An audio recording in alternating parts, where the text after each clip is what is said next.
Pardon me, sir. How much do you want for this? It's free. Take it. What? Are you sure? I can pay if you... For... I said just take it. Now get out of here. The above was a brief exchange of words between a very edgy young man, possibly in his late 20s, and myself at a yard sale. I happen to always find the most interesting stuff and things at yard sales and flea markets. Normally I am there for books, but occasionally happen to come across something else I find worth of my time. I didn't find any books around this time. The entire sale seemed comprised of children's toys, clothes for little boys and little girls, as well as some items I expect a young married woman to use. Silken night clothes, stacks of cheesy romance novels that I had no interest in. I can't read pure romance. I need something like murder or mystery to make me interesting. Jewelry, as in several cases of makeup, to which most appeared to be half used. I found this used makeup to be in a bad taste. If you no longer had a use for it, throw it away. Don't try and peddle what's touched your face with other people's. It's disgusting. I keep the thoughts to myself. However, as a man running for a small junk sale seemed to be far stable. As I was about to leave, something blue peeked out from underneath a small gray bunny blush, caught my eye. The colors always catch my attention, especially blue, so I lifted up the plush to examine it. To my surprise, it was a Pokemon Blue game. Not only that, I had been looking for that one, but I felt like I've been experiencing a little bit of nostalgia. Even though for the first generation of games wasn't my favorite, it still reflects back to a much simpler time in my life. The cartridge had the word Tears written neatly on black across the image of Blastoise. I assumed that it was a nickname of some sort, perhaps that maybe the previous owner had cried a lot. It was a bunch of child things, but perhaps we were all younger enough to be labeled as a crybaby. Others had Tears just as a nicer name. Not really sure anyway. I got the game for free, but I left $1 on the table just so I feel better for taking it.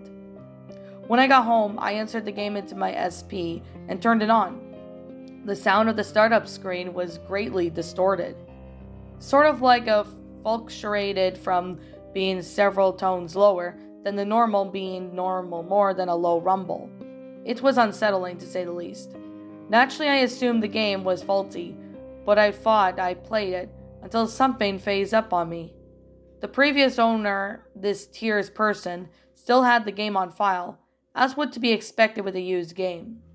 But no information about playtime, character name, or anything else of that sort was just displayed with that option was highlighted. Curious, I chose the previously started game, just to see where they were at with everything. A child was bound to have something interesting with the game, creative names, insight to innocent mindset, that was slowly becoming rarer with each passing year. Upon choosing the previous game, I was met with a black screen and silence. I felt disappointed. The game seemed to be already messed up on me. I was about to turn it off when a dialog box popped up. I began to read the text, but it was moving panickingly slow. I have been robbed of everything. My title as champion, my grandfather's respect, even my Pokemon are dead because of you. I won't stand for this. I will come for you. I was confused. Who was speaking? Who were they speaking to? My heart rate had picked up a little bit out of nowhere, what I assumed was fear. It had been a while, but I knew this wasn't normal. But curiosity continued to keep me locked into the game. As the black screen faded away, the music belonging to the inside of the Pokemon Tower began playing perfectly. The sound of obviously wasn't as broken as it appeared to be at the beginning. The scene revealed to be a black faded, which a part of the appropriate are the Pokemon Tower. Not so familiar with me, the sprite of your rival, Blue, was standing right in front of so many gravestones inside the tower. He sat there for several minutes. The disturbing music continued to play throughout the silence before he said something. This ends today, for the both of us. With that, he left the tower. My screen followed him as he stood outside of the tower. The music did not change to Lavender Town's normal depressing music. Rather, the haunting tune from inside the graveyard continued to play on a loop. As much as I wanted to turn down the music, I couldn't bring myself to do so. I couldn't even move the character after that. I couldn't even tell if it was another glitch of the clearly hacked game or if it was hesitation on the player's part. After a minute, he finally spoke again. Fly. Even though there was no voice connected with the character in the game, the speed and the text moved as if it was almost obvious to feel depression about him. I opened the start menu and checked Blue's party. He only had was Pidgeot and had no level. I checked the stats and the only move he knew was requested for an action of Fly. And all the stats, except for the health, were all at 0. I found this odd, so I didn't question and chose Fly.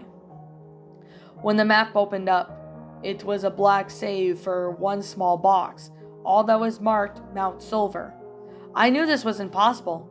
Mount Silver was in the Johto, which I had yet to be introduced to the original Pokemon games.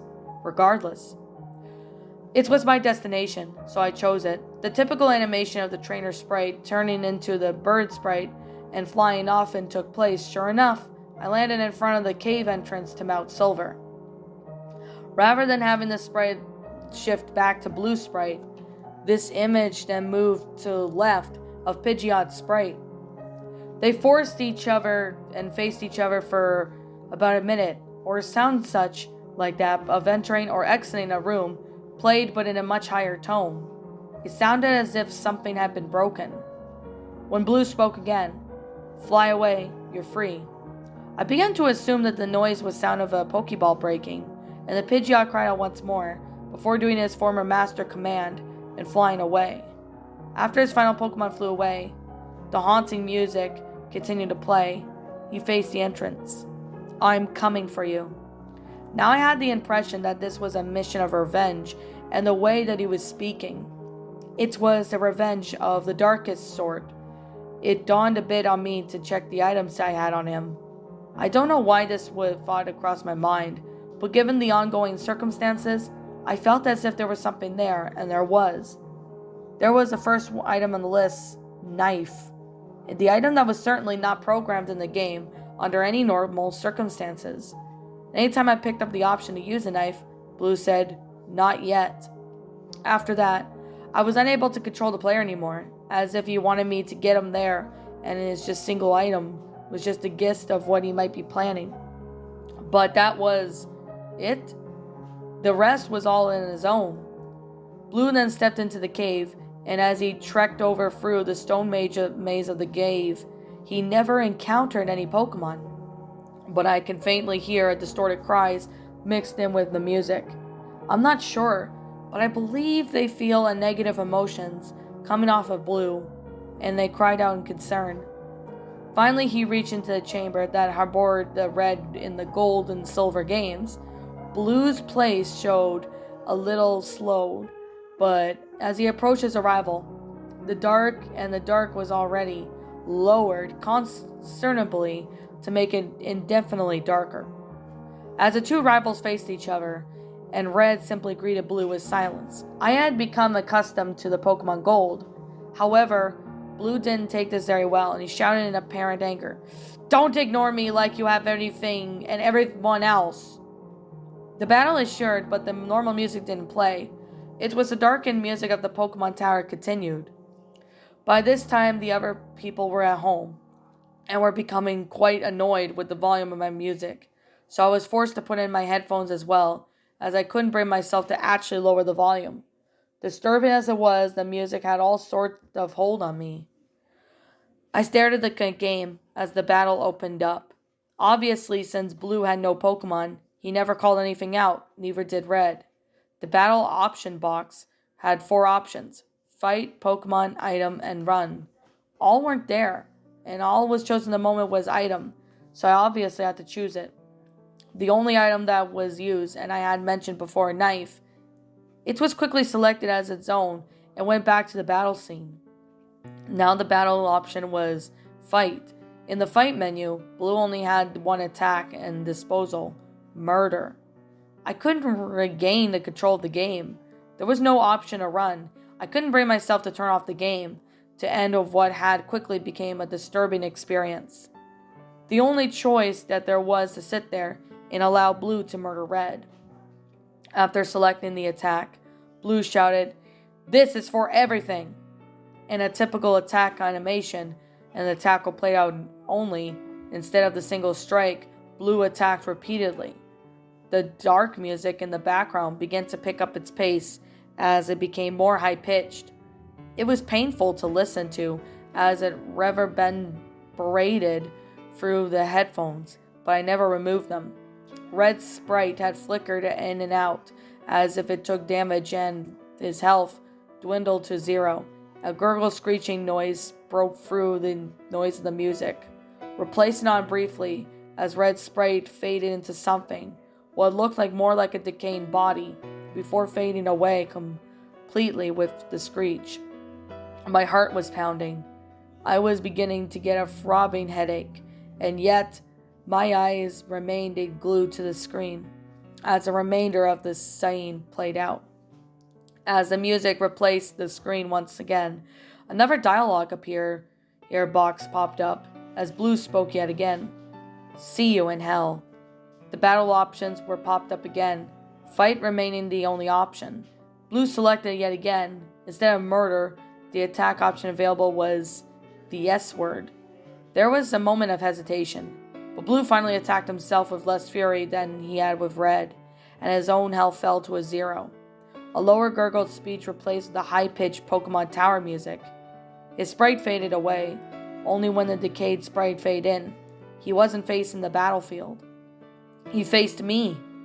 His screech continued on, growing in volume to the point where it pained and caused me to equal that the migraine, and yet I still kept the headphones in.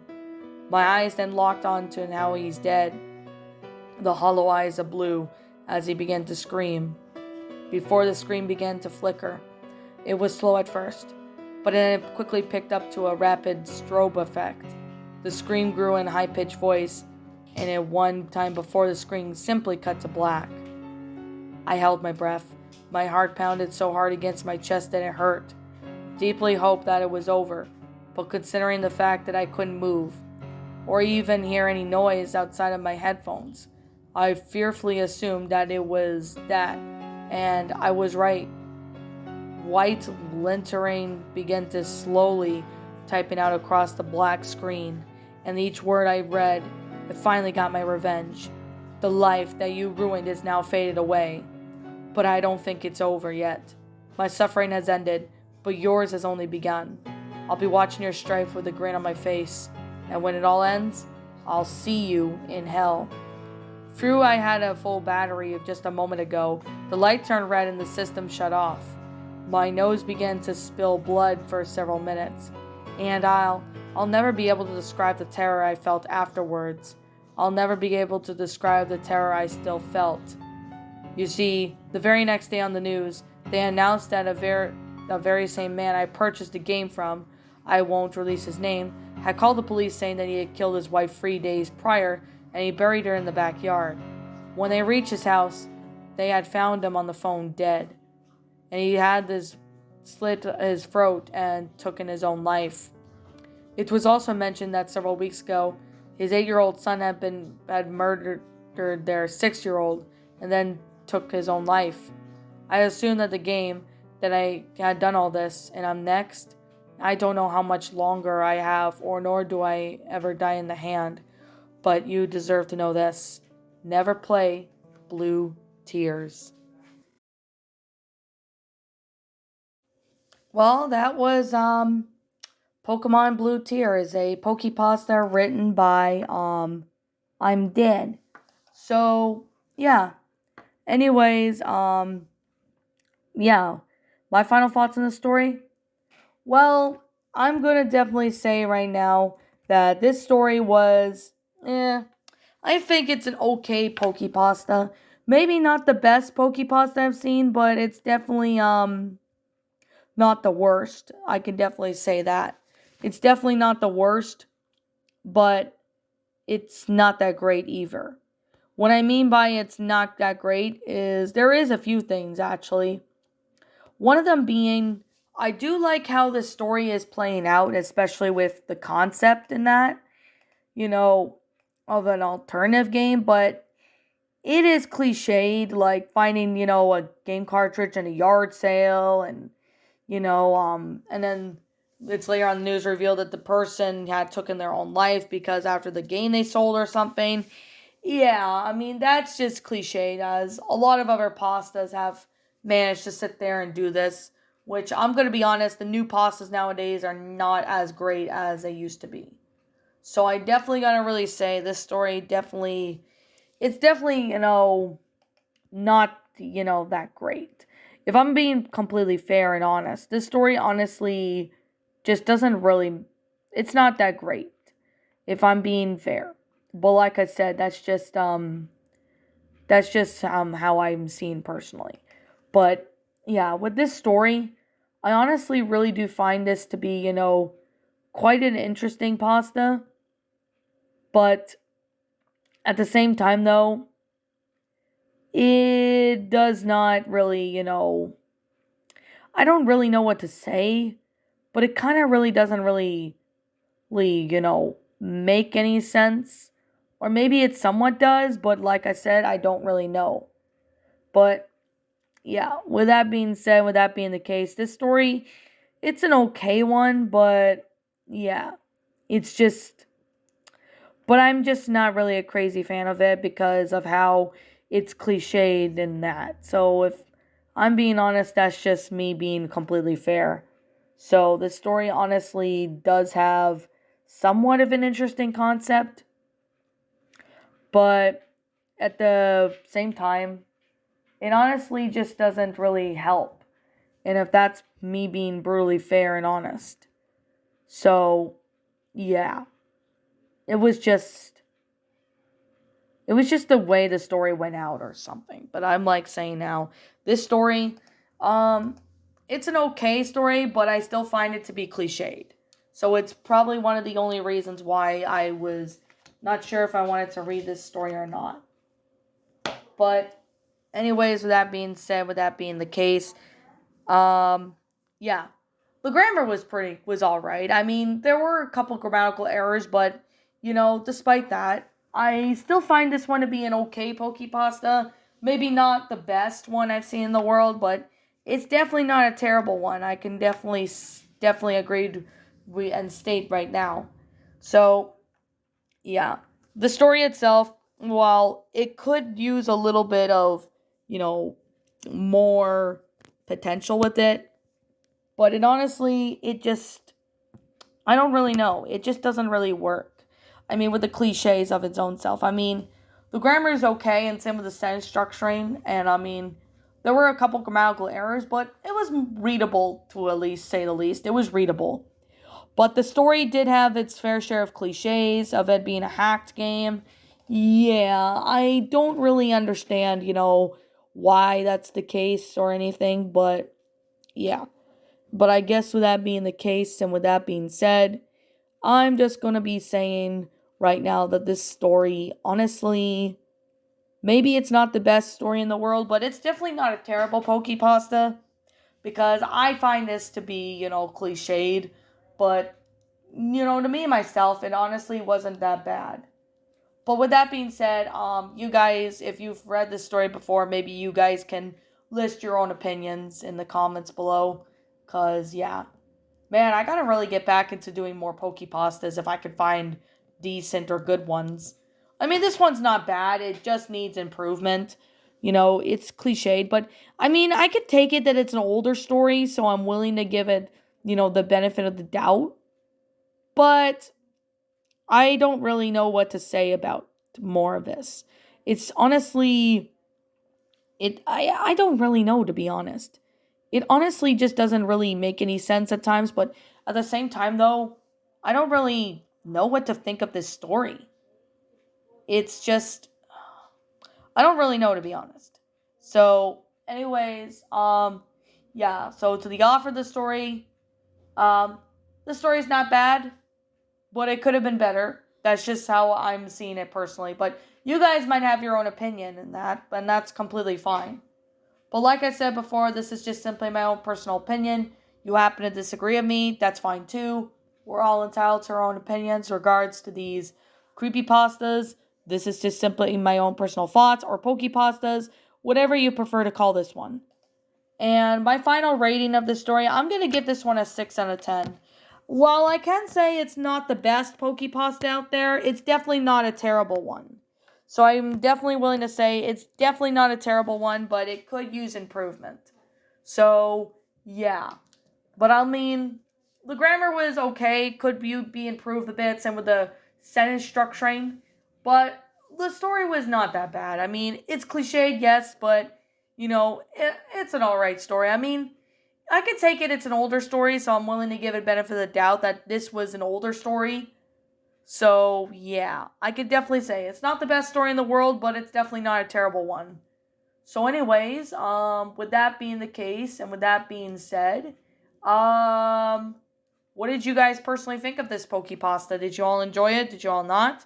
Also, what you have done personally to help make this story a lot better? Feel free to leave me know what your thoughts down in the comments below. I'm the Lion Queen. Thank you so much for watching today's episode. If you're new to my channel, like, comment, subscribe. Ring the bell for notifications to when I upload, so that way you guys will not miss an upload. And as always, please roll the outro because I'm out.